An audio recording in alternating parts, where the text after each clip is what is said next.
SK Broadband and Netflix are embroiled in a lawsuit. The Korean internet service provider is calling for network usage fees from the American content provider, given the dramatic escalation in internet traffic in light of the latter's popularity here on the local front. For more, I have Dr. ROSLYN LAYTON at the AALBORG University live on the line. Dr. LAYTON, it's a pleasure to have you with us. Dr. LAYTON, can you hear me? Right, Dr. Layton, let's begin then with a few words. Oh. Right, do you hear me now? I can hear you now. Is it okay? Yes. Dr. Layton, Sorry let's about begin. that. That's completely fine. Let's begin with a few words then on the dispute between SK Broadband and Netflix. Yes, well, there's no doubt that the whole world is watching South Korea presently to see how this litigation is going to play out. Remember, Netflix accounts for 7% of all the traffic in South Korea. It's a staggering number. And if you look at South Korea's broadband customers, there's about 23 million, but only 5 million subscribe to Netflix. SK Broadband experienced in a very short period of time that the traffic from Netflix increased by an order of 24 times over. SK Broadband had to invest a lot of money to facilitate this traffic and went back to Netflix and said, how can we recover these costs? They didn't want to raise the prices on all the end users because not all of them subscribe. But at any rate, Netflix did not, as they said, we don't have to negotiate with you. You have to deliver our content for free. And Netflix brought SK Broadband to court. So the case has already had the first round.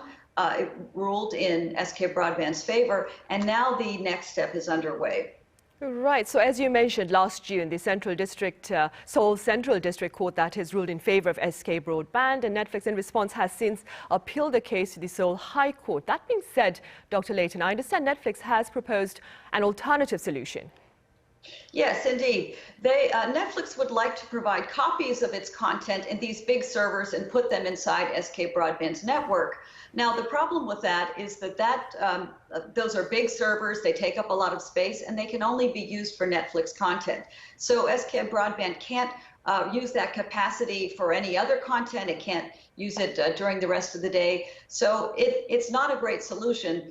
On top of that, the Netflix technology works that it expands. It finds the available capacity in the network and expands and grows based upon what's there. So this is actually a costly solution for SK Broadband. It's not ideal given that all the other content that it has to deliver. So this is really what the court is going to look at. SK Broadband would like simply to work out a payment arrangement with Netflix, similar to cloud providers or any other kind of content arrangement.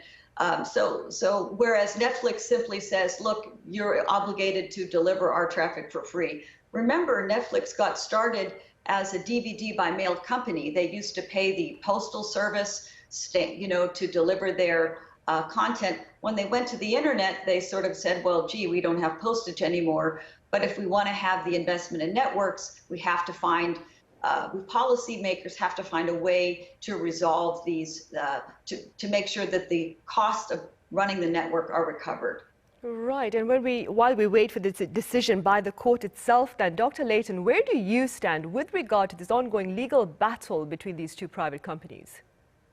Yes, well, this needn't be a dispute because we have all over the world for more than centuries now two-sided markets. There are economic models to resolve what's going on. Anybody who's ever used a credit card or a newspaper experiences this.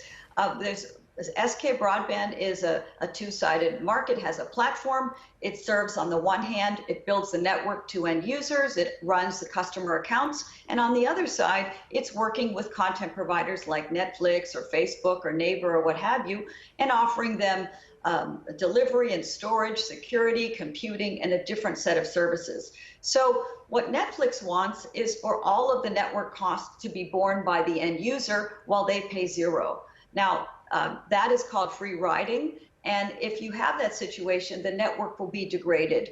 In order for the networks to continue to invest and innovate, you have to collect payments from both sides of the market.